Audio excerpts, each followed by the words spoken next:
अस्सलाम वालेकुम, मेरा नाम फ़ज़ल वहाब है और आप लोग मेरा यूट्यूब चैनल देख रहे हैं। चैप्टर जो सेकंड चैप्टर चल रहा है उसमें हमने जो टॉपिक पढ़ा था वो ऑन स्ट्राइक, ये टॉपिक जो है हमने पढ़ लिया था और आज हम उसकी एक्सरसाइज है उसको सॉल्व करने की कोशिश कर रहे हैं। सबसे पहले जो है वो रीडिंग कम्प्रिहेंशन है हमारा और इसी को जो है आज हम स्टडी करेंगे। ये कंप्लीट पूरी एक्सरसाइज है जो कि हम एक एक चीज़ को जाके इसको डिस्कस करेंगे। ये पहले है व्हेन रीडिंग कम्प्रिहेंशन है। कम्प्रिहेंशन ये है कि अगर आपने पहले से इसको समझा हुआ है, इस चैप्टर को अगर आपने समझा हुआ है तो फिर ज़ाहिर आपको ये चीज़ें इनका आंसर देना चाहिए, ठीक है। When her father asked her to come down, Carlotta didn't obey him, then the father scolded the girl, argued with her, decided to deal firmly with her stubbornness। तो ये तीन चीज़ें हैं। scolded the girl, उसको डांटा।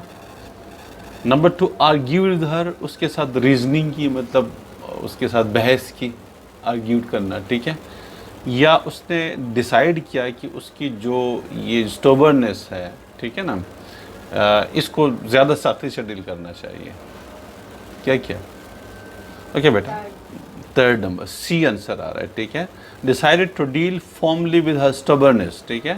जो इसकी stubbornness है यानी उसकी जो किस्म की क्या ज़िद्द है, ज़िद्दी है, जो ये चीज़ है, या इसकी जो अब क्या कह सकते हैं, बदतमीज़ी जिसको कहते हैं, ठीक है, उसको ज़्यादा सख्ती से डील किया जाए। तो ये था। Carlotta got her food with the help of basket, strap, okay, basket, तो स्ट्रेप के, बास्केट के ज़रिए वो अपने फूड को हासिल कर लेती थी, ठीक है। Margareta asked her husband to leave the Duchess alone. Do you think she was angry, concerned and differentiate? Concern थी, मतलब वो गुस्सा नहीं थी उसके ऊपर। उसने कहा कि उसको अकेले छोड़ दे क्योंकि वो कह रही थी कि ये बच्ची जो है थोड़ा सा ख़ास बच्ची है, सेंसिटिव बच्ची है। तो मतलब वो कंसर्न थी उसकी सेंसिटिवनेस की वजह से, ठीक है। तो इसलिए उसने गुस्से में नहीं बोला था, ठीक है। उसने कहा था कि एक कंसर्न है, मतलब उसके साथ कंसर्न थी। Number 4, Carlotta main complaint about moving to the new place was that. अब बताएं मुझे, Carlotta main complain about moving to the new place, Carlotta की क्या कंप्लेन थी जब वो न्यू प्लेस में चली गई, नई जगह में, इन मिलान को छोड़ के वो नए कंट्री साइड पे आ गई, तो उसकी कंप्लेन क्या थी? कंप्लेन क्या थी? कंप्लेन क्या थी? वो तो शायद ही अलग है। कंप्लेन क्या थी? वो क्या, उसकी क्या कंप्लेन थी? Because her friend and her teacher was so far then. मतलब उसकी कंप्लेन ये थी कि वो अपने दोस्तों को और अपने टीचर्स को छोड़ चुकी है और एक नई जगह पे आ गई है जहाँ पे उनके कोई दोस्त, कोई टीचर वगैरह नहीं है, ठीक है। ये आपने उसको पढ़ा हुआ होगा इधर ना, कहीं पे जो है पढ़ा हुआ होगा इधर कहीं पे, मेरा ख्याल में। ओके, एग्जैक्टली यही था। कहाँ है? हाँ, ठीक है ना। तो Dutch is rage her, okay, यही था कि her teacher and old friends were no longer with them, ये उसकी कंप्लेन थी। मतलब वो जो है वो अकेली है, अब जहाँ पे आई हुई है वहाँ पे उसकी जो पुराने दोस्त हैं, पुराने टीचर, उनके पास अब नहीं है, ठीक है। That her teacher and her old friends were no longer with her, ठीक है, देयर। तो ये उसकी कंप्लेन थी। What solution did Giovanni suggest to Carlotta complaint? What was the result? अब जियोवानी ने, जिसके जो फादर थे, उन्होंने डचेस को क्या सजेशन दी, मतलब क्या कहा कि अब क्या किया जाए। फाइनली जब वो बहुत ज़्यादा तंग आ गए तो उसने कहा कि भाई हमें इस मसले को वंस फॉर ऑल ख़त्म करना है। और उसने उनसे कहा कि भाई डचेस को कहा कि आप, आपकी मदर दोनों फैसला कर लें कि अगर आप लोग जाना चाहते हैं तो आप लोग जा सकते हैं, लेकिन मैं नहीं जाऊंगा, ठीक है ना, कि जॉब तो ज़ाहिर उसकी होती, ठीक है। तो Giovanni decided if they are not happy there, so Giovanni suggested to go back to Milan, ठीक है। What was the result? All they agree to remain there, not to go to Milan, ठीक है। तमाम के तमाम पूरी family मतलब इस बात पे राज़ी हो गई कि वो अब उधर उनके साथ स्टे करेंगे, ठीक है। तो इसका सोल्यूशन ये है कि what solution did Giovanni suggest to Carlotta complain? Giovanni suggests to go back to Milan if they are not happy here, and if they think that he has taken their friends and teacher away from them, so he suggested to go back to Milan, ठीक है। What was the result? All the family agree to live in the countryside, जहाँ, ठीक है, with the Giovanni।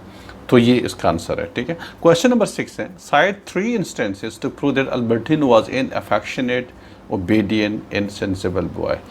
इस story के अंदर हमने 3 ऐसी साइट्स बताने हैं, 3 ऐसी जगहें बतानी हैं जहाँ पे अल्बर्टिनो मोहब्बत करने वाला, मतलब उसे पता लगे कि अल्बर्टिनो मोहब्बत कर रहा है, मोहब्बत करने वाला बच्चा है, ओबीडिएंट बच्चा है, और वो सेंसिबल समझदार बच्चा है, ठीक है। तो ये 3 चीज़ें, अब ये ऊपर देखिए इस पेज पे ये तीनों चीज़ें गिवन है यहाँ पे ये वाले, ठीक है। यहाँ से हम क्या करते हैं कि इसको यहाँ पे मेंशन कर देते हैं। I am sure everything is clear now, yes, ठीक है, ओके। अब यहाँ पे नंबर 1 अफेक्शनेट,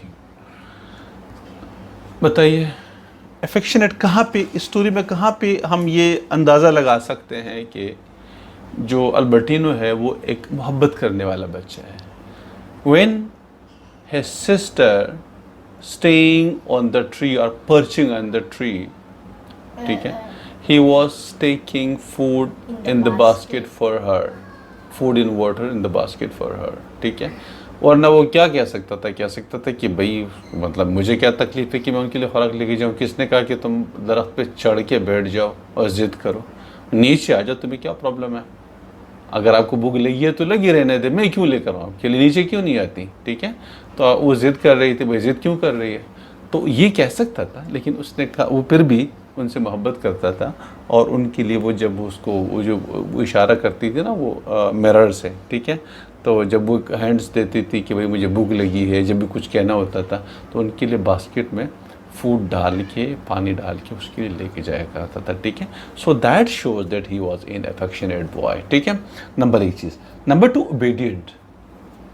ओबीडिएंट का कहाँ पे पता चल रहा है कि वो एक ओबीडिएंट बच्चा है पूरी स्टोरी के अंदर, कहाँ पे?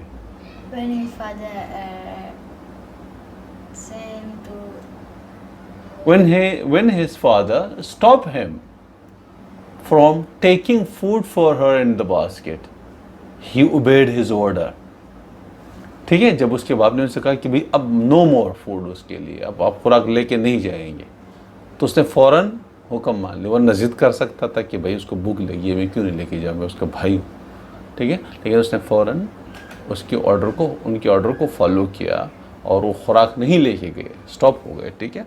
सो he immediately followed his order of not taking food for her in the basket for, ठीक है। तो एक तो ये चीज़ हो, तो ये उसके ओबीडियंसी का पता चल जाता है। सेंसिबल बच्चा कब महसूस होता है कि वो सेंसिबल बच्चा है? जब वो मार्गरेटा सॉरी कार्लोटा जब शिकायत करती है अब्बू से।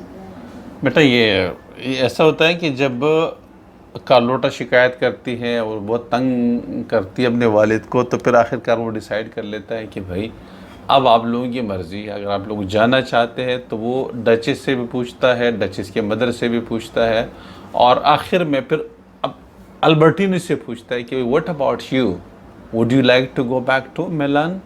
तो वो क्या कहता है, कामली वो कहता है, no I am not suffering, I am happy with you, क्योंकि वो अपने अब्बू के परेशानी को समझ सकता था, ठीक है, उनकी परेशानियों को, उनकी ज़रूरत को, उनकी मजबूरी को समझ सकता था। इसलिए वो अगरचे उनको भी मिलान याद आता था, उनके भी दोस्त थे वहाँ पे सिटी के अंदर हल्ला गुल्ला शोर शराबा सहूलतें ज़्यादा होती हैं, वो भी सिटी जाना चाहता था, लेकिन उसने ऐसा नहीं किया, डिमांड भी नहीं की, इसलिए कि उसको पता था कि मजबूरी है मेरे फादर की, ठीक है।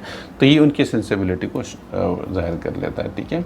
Do you think Carlotta was behaving like a spoiled child? How did her father treat her? Would you have treated the girl differently? ठीक है, वो ये कहता है कि do you think Carlotta was behaving like a spoiled child? ठीक है, कि आप ये स्पॉइल्ड चाइल्ड की तरह जो है वो बिहेव कर रही थी। और how did her father treat her, उसके फादर ने उससे क्या सख्ती से फॉर्मली उसको ट्रीट किया, ठीक है। तो असल में उनकी जो जो कार्लोटा थी, बिहेविंग लाइक स्पॉइल्ड और स्टोबर्ड, ठीक है, चाइल्ड, वो इस तरह से ज़िद्दी टाइप की बच्ची थी, ज़िद करती थी, ठीक है। तो फादर ने उसको सख्ती से फॉर्मली उसको ट्रीट किया, ठीक है, फॉर्मली ट्रीट किया उसको। And would you have treated the girl differently, अगर इस तरह के कोई और बच्ची होती आपके घर में तो आप क्या इस तरह से ट्रीट कर लेते हैं? तो मेरा ख्याल है बेहतर तरीका यही है उसको ट्रीट करने का, प्यार मोहब्बत से। उन्होंने भी समझाया कि बेटा तुम्हें कोई प्रॉब्लम नहीं है, अब नीचे आ जाओ। पहले रीजनिंग की उनके साथ ना, उनके फादर ने बाकायदा उनसे रीजनिंग की कि भाई अल्बर्टिनो भी तो आया हुआ है, उसको भी, उसके भी तो दोस्त है, सब कुछ है, सारी चीज़ें उनके साथ उसने कर रीजनिंग की। लेकिन जब वो नहीं मानी तो फिर उसके बाद उसने उसको सख्ती से डील करना शुरू कर दिया, ठीक है। तो ये क्वेश्चन नंबर 7 था। ओके, ये क्वेश्चन नंबर 8 स्पीकिंग है, इंट्रोड्यूसिंग पीपल। ये आप उसको किस तरीके से कर लेंगे, ठीक है। इसको ज़रा इधर से स्टार्ट कर लेते हैं, ये स्पीकिंग, ठीक है। Speaking, introducing people. Carlota attends her new school. Her new teacher introduces her to the class. Work in group of four, play the roles of the various speakers and practice this conversation. क्या करते हैं देखिए, ये आपको English सिखाते हैं speaking किस तरीके से करते हैं। कार्लोटा नए स्कूल में जाती है और उसकी जो टीचर है वो कार्लोटा को स्कूल के साथ क्लास के साथ इंट्रोड्यूस कर लेती हैं, इंट्रोडक्शन उसकी करती हैं, ठीक है। तो ये क्या, अब ये देखिए कुछ इसके अंदर डायलॉग है, ये हमने पढ़ना है कि आपने किस तरीके से इंट्रोडक्शन करना है। Number 1, teacher, good morning children, ठीक है। Class, good morning miss. Teacher, let me introduce Carlotta Goreshi, a new student in our class. अभी उनको इंट्रोड्यूस कर रही है। Let me introduce Carlotta Goreshi, a new student in our class. मुझे Carlotta Goreshi को, जो कि एक नए स्टूडेंट है हमारे क्लास में, वो इसकी इंट्रोडक्शन करनी है। Carlotta, good morning, I am Carlotta Goreshi. Good morning, Carlotta खुद कह रही है गुड मॉर्निंग, मेरा नाम कार्लोटा गोरेशी है। लोला, sorry I didn't quite get it, what is your name again, how do you spell it. Okay, देखिए वो कह रहे हैं कि ये लोला एक स्टूडेंट है, कहते हैं sorry I didn't quite get it, मैंने आपने जो नाम बोला मुझे समझ नहीं आया, I couldn't quite get it, मुझे समझ नहीं आया, ठीक है। What's your name again, please दोबारा बताएं आपका नाम क्या है। How do you spell it, आप उसकी स्पेलिंग कैसे बताती हैं, मतलब जो कार्लोटा गोरेशी है उसकी स्पेलिंग कैसे बताती है। Carlotta, CARLOTTA, Carlotta, GUARESCHI, Guareschi, ठीक है। Sofia, can you tell us where you have come from, Carlotta. Sofia कह रही है क्या आप हमें बता सकती हैं कार्लोटा कि आप कहाँ से आई है। Carlotta, I have come from Milan, मैं मिलान से आई हूँ। तो ये डायलॉग है between teacher students, between Carlotta which is a new student in the class and 2 of the students in the class, ठीक है। तो ये एक डायलॉग उसने बताया हुआ है। ओके, अब आ जाइए उसके ऊपर नीचे, और ये है मेकिंग रिक्वेस्ट। अब रिक्वेस्ट कैसे कर सकते हैं ये आपको बताते हैं, ठीक है। Carlotta, Sofia can you tell me what homework was given in the first period. Sofia, अब कार्लोटा उनसे कह रही है सोफिया से, Sofia can you tell me what homework was given in the first period, पहले पीरियड में कौन सा होमवर्क दिया गया था। ये तरीका होता है कैन यू टेल मी। ज़्यादा ये तो स्टूडेंट्स आपस में करेंगे तो कैन यूज़ करते हैं, अदरवाइज़ ज़्यादा जो वो है मेथड वो है वो कुड यू टेल मी, क्या आप मुझे बता सकते हैं, इस तरीके से, ठीक है। वो ज़्यादा वो अच्छा जुमला है उसमें। Yes, of course, Carlota. The teacher has asked us to answer the first 3 questions in Unit 1 in Science. Sophia, yes. हाँ, of course, मैं बिल्कुल बता सकती हूँ कार्लोटा। टीचर ने कहा है कि to answer the first 3 questions in Unit 1 in Science. Science Unit 1 के अंदर जो पहले 3 questions हैं उनके आंसर्स आप लोग लिख दें, ठीक है। तो ये अच्छा, दूसरा नेक्स्ट जो हमारे पास है ये वाला नेक्स्ट पेज हमारे पास ये आ रहा है, ओके इसको हम सही कर लेते हैं। ये Carlotta, will you give me the notes that the teacher gave you last week? क्या आप मुझे वो नोट दे सकते हैं जो टीचर ने आपको लास्ट वीक दिए थे? Sofia, I don't have it right here, मेरे पास अभी यहाँ पे नहीं है। I will bring it tomorrow, मैं के लिए कल लेकर आ जाऊँगी। Thank you Sofia, thank you Sofia. Carlotta कह रही है शुक्रिया अदा करती है। यू आर वेलकम, ठीक है, यू आर वेलकम। तो ये आपके पास जो है एक उसका वो क्या कहते हैं कि एक डायलॉग है between Sofia and Carlotta. Request कर रही है कि आप मुझे बता सकती हैं कि पहले पीरियड में कौन सा काम हुआ था। वो कह रही है कि टीचर ने कहा था कि साइंस यूनिट 1 के पहले 3 क्वेश्चंस के आंसर लिख लें। फिर कहते हैं कि आप मुझे लास्ट वीक का जो होमवर्क दिया हुआ था वो आप मुझे दे सकती है। तो कहते हैं मेरे पास कॉपी यहाँ पे नहीं है, घर में है, मैं कल लेकर आ जाऊँगी। फिर उसका शुक्रिया अदा करती है, ठीक है, और उसे वेलकम करती है। तो ये तो हमारे पास जो है ये लिस्टिंग असल में एक CD है, इसके साथ तो CD हमारे पास नहीं है, तो इस क्वेश्चन को हम छोड़ देते हैं। राइटिंग पे आप आ जाइए लेटर्स के लिए और उसको अंडरस्टैंड करें बेटा। अभी से इसको एक ही चीज़ को अंडरस्टैंड करें तो आपको फिर ज़्यादा आगे प्रॉब्लम नहीं होगा, ठीक है। Writing, informal letters are exchange by people who know each other very well. Informal और फॉर्मल लेटर्स में फ़र्क क्या होता है? इनफॉर्मल जैसे फ्रेंड्स को लिखते हैं, इनफॉर्मल, ठीक है, एक फ्रेंड दूसरे को फ्रेंड को लिखते हैं। और फॉर्मल लेटर्स वो होते हैं जो कोई कंपनी या कोई जो है ऑफिस से, किसी कंपनी से, ठीक है, दूसरी कंपनी को लिखते हैं। या आप अपने स्कूल टीचर को लिखते हैं, स्कूल टीचर, स्कूल की तरफ से कोई वो लेटर जो है वो किसी डिपार्टमेंट को लिखा जाता है, ठीक है। तो एक डिपार्टमेंट जब दूसरे डिपार्टमेंट को कोई लेटर लिखते हैं तो फॉर्मल लेटर्स होते हैं, ठीक है। दफ्तर टू दफ्तर, office to office, company to company, ठीक है, कोई डिपार्टमेंट टू अनदर डिपार्टमेंट, तो ये फॉर्मल लेटर्स होते हैं, ठीक है। और दोस्तों में जिस तरीके से कहते हैं ना आपस में, ऊँग पटांग वाली ज़बान जो भी यूज़ करते हैं उसके अंदर, भाई कैसे हैं, खैरियत से हैं, मैं ठीक हूँ यार, मैं तो इधर सही हूँ, इस तरह से, ठीक है। तो ये इनफॉर्मल लेटर्स है। इनफॉर्मल लेटर्स आपस में दोस्त, बहन भाई वगैरह आपस में जिस तरीके से लिखते हैं, ठीक है। और फॉर्मल लेटर्स जो कंपनी, एक कंपनी दूसरी कंपनी को, एक ऑफिस दूसरे ऑफिस को, एक डिपार्टमेंट दूसरे डिपार्टमेंट को वो लिखते हैं। तो उनका लैंग्वेज दोनों का अलग अलग होता है, ठीक है। अब आप किसी अपने टीचर को अगर आप लेटर लिखेंगे तो उसके अंदर तो ऊँग पटांग वाली ज़बान यूज़ नहीं करेंगे ना, भाई मैं इधर तू भी आ जा, इस तरीके से तो नहीं करते ना, ठीक है। वहाँ पे तो फिर एक फॉर्मल तरीके से आप लिखेंगे उसको। तो ये एक इनफॉर्मल लेटर है, ठीक है।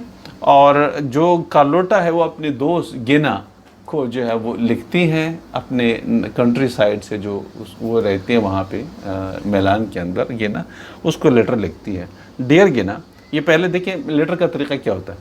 टॉप यहाँ पे 32 मंसूर हाउस, ये है प्यासेंटा, 16 सितंबर, ये कुछ लिखा। ये आपने यहाँ पे एड्रेस लिखना होता है, उसको अंडरस्टैंड करें, बहुत इंपॉर्टेंट है। यहाँ पे नहीं, यहाँ पे पहले क्या करना है, अपने एड्रेस लिखना है जहाँ से आप लेटर लिख रही है। जैसे मैं यहाँ से लिखूँगा तो मैं यहाँ का एड्रेस ऊपर डाल दूँगा। फिर dear Gena, thank you very much for the scrap book, आपने स्क्रैप बुक भेजा था उसके लिए बहुत बहुत शुक्रिया। It was very kind of you to send me that book of messages, ठीक है। तो ये it was very kind of you to send me, आपने बहुत अच्छा किया, ठीक है, बहुत मेहरबान रही कि आपने मुझे एक मैसेजेस की किताब आपने भेजी। I enjoy reading each one of them, मैंने उसका हर एक मैसेज पढ़ के एंजॉय किया। How I wish I was there, आपको पता है मैं कितना ख्वाहिश है मेरी कि मैं उधर होती, आपके पास उधर, ठीक है। Here I am all alone, यहाँ मैं अकेली हूँ। In the sense that I have no friend, इस सेंस में मैं अकेली हूँ कि मेरे कोई दोस्त नहीं है। वैसे तो मेरे फादर, मेरे मदर, ब्रदर मेरे पास हैं, लेकिन मेरे दोस्त मेरे पास नहीं है। I feel miserable in this new place, मैं बहुत तकलीफ़ में फील कर रही हूँ इस नई जगह में। It's nothing compare to Milan, इसका मिलान के साथ कोई कंपैरिजन नहीं है। ये मिलान तो कोई जगह, उसकी बात ही कुछ और है, इसकी तो कोई कंपैरिजन नहीं है, इसको कोई मुकाबला नहीं है, ठीक है। My father says the quiet peaceful countryside with its trees and clean fresh air is good for our health. मेरे फादर जो है वो कहते हैं कि ये जो जगह है खामोशी है, पुरअमन है, कंट्री साइड है, विद इट्स ट्रीज है, उसके अंदर दरख्तें हैं, ताज़ी हवा है, गुड फॉर आवर हेल्थ है, जो कि हमारे हेल्थ के लिए बहुत ज़रूरी है, अच्छा है। बट आई डोंट केयर, देखिए मुझे इस चीज़ की परवाह नहीं है, मुझे ये चीज़ें नहीं चाहिए, मुझे पीसफुल चाहिए नहीं, मुझे क्वाइटनेस चाहिए नहीं, मुझे दरख्तों से क्या लेना देना, ठीक है। वो ये कह रही है कि all I see mud cows and chickens, मुझे जो नज़र आता है कीचड़ नज़र आता है, गायें नज़र आती है, चिकन नज़र आते हैं। You know Albertino seems to have adjusted well, आप जानती हैं कि अल्बर्टिनो ने तो अपने आप को एडजस्ट किया, आपको पता है, आपको पता है कि अल्बर्टिनो ने तो अपने आप को एडजस्ट किया। Maybe I will get use to it too, मैं भी हो सकता है कि इसके साथ यूज टू हो जाऊँ और आदी हो जाऊँ उसके साथ, ठीक है। कन्वे माई रिगार्ड्स और टू टीचर, मेरे जो रिगार्ड्स है, मेरा सलाम मेरे टीचर को पहुँचाइएगा। कीप इन टच में रहिएगा, ठीक है, याद रखिएगा मुझे, मतलब फ़ोन करते रहिएगा, मैसेज करते रहिएगा। गिना योर्स अफेक्शनेटली कार्लोटा, आपकी अफेक्शनेटली इन योर लव जिसको कह सकते हैं, अफेक्शनेटली मतलब आपकी मोहब्बत जिसको कह सकते हैं, अफेक्शनेटली सिंसियर, ठीक है, कार्लोटा, ठीक है। तो ये एक लेटर है, इनफॉर्मल लेटर है, जो कि कार्लोटा ने अपने दोस्त गिना को लिखा हुआ है, ठीक है। अब imagine you have sent to a hostel, this is the first time you are away from home, you feel homesick. आप ये समझ लें कि आपको फर्स्ट टाइम आपके फादर ने या आपके पेरेंट्स ने हॉस्टल भेजा है और वहाँ पे आप होम सिक फील कर रहे हैं, mean you feel you are missing your home and your love ones, ठीक है। राइट अ लेटर, अब ये आपके पास आ रहा है, एक लेटर आपने लिखना है, बेटा मैं I would expect this one from you, ठीक है, आपने लिखना है, भले जैसे तैसे हो आप लिख दीजिएगा। Write a letter to your parents and say how you feel about your stay at hostel. अब आप होम सिक फील कर रहे हैं, आपको घर याद आ रहा है, अपने बहन भाई याद आ रहे हैं, घर का माहौल याद आ रहा है, हॉस्टल में आपको अजनबियत महसूस हो रही है। अब आपने अपने पेरेंट्स को लिखना है कि भाई मैं यहाँ कैसे फील कर रहा हूँ, ठीक है, एक लेटर लिखना है पेरेंट्स को, अपने वालिदैन को, और उसमें ये बताना है कि अगर the sender address is written on the left hand corner, ये मैंने पहले बताया, यहाँ पे सेंडर जो आप एड्रेस लिखेंगे यहाँ पे लिखेंगे, then leave one line space, एक लाइन स्पेस आपने देखिए छोड़ दिया, स्पेस छोड़ दिया आपने, ठीक है, एंड राइट द डेट, फिर उसके बाद डेट उतार दिया आपने, ठीक है। उसके बाद फिर क्या करना है, begin with suitable salutation such as dear mum or dear dad or dear mum and dad, इस तरह, इस salutation कहते हैं उसको, ठीक है, ये जो आपके पास है, ठीक है, salutation इसको कहते हैं, dear गिना, dear mom and father dad, इस तरह, ठीक है। तो ये आप उसकी salutation लिखते हैं। And the first paragraph, write about your new experience in journal, पहले पैराग्राफ में आप का जो एक्सपीरियंस, आप जब गए हैं तो वहाँ पे क्या मिला, कैसा महसूस किया आपने, पहले ही बताना है फर्स्ट पैराग्राफ के अंदर, ठीक है। जैसे उन्होंने यहाँ पे देखे, यहाँ बता दिए फर्स्ट पैराग्राफ में आपने जो आपने एक्सपीरियंस किया, जो आपने फेस किया, वो बताना है, ठीक है। In the second paragraph, write detail about your experience at the new school, write about children, अच्छा, write about your class, hostel, who your new friends are, how you feel and how other children have taken to the new environment, etc. तो ये आपने बताना है कि detail के साथ कि आपकी क्लास कैसी है, आपका हॉस्टल कैसा है, आपके नए फ्रेंड कैसे हैं, ठीक है, आप उनके बारे में क्या फ़ील कर लेते हैं, बाकी बच्चे जो उस नए बच्चे जो आए हुए हैं वो क्या फ़ील करते हैं, आपकी तरह और भी बहुत सारे बच्चे आए होंगे तो उनकी क्या फीलिंग्स है, क्या वो खुश है ना खुश है, सारा बताना है। Then write the concluding paragraph and end the letters with an appropriate closing subscription such as lovingly yours or with lots of love वगैरह, ये जो लिखा हुआ है ना, lovingly yours, ठीक है। अब आपने क्लोज करना, ये देखिए लास्ट वन नज़र आ रहा है आपको, आपने इसमें क्लोज करना है, क्लोज करना है कि फाइनली आपने जो है वो लेटर को क्लोज करना होता है, आपने सब बता दिया, फिर क्या इसको क्लोज करना है, ठीक है, क्लोजिंग रिमार्क्स लिखने हैं।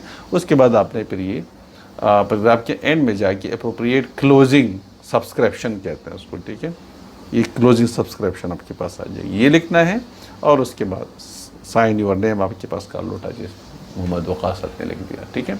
तो ये लेटर है आपका, ये चैप्टर, इसकी एक्सरसाइज कंप्लीट हो गई है, अच्छा खासा लेंथी एक्सरसाइज थी, अब निकल लिया। नेक्स्ट टॉपिक, नेक्स्ट वीडियो के अंदर हम द स्कूल बॉय डिटेल के साथ पढ़ेंगे, ठीक है। तो ये पढ़ेंगे और उसके बाद फिर हमारे चैप्टर जो सेकंड है ये ख़त्म हो जाएगा, चैप्टर 3 शुरू हो जाएगा। ठीक।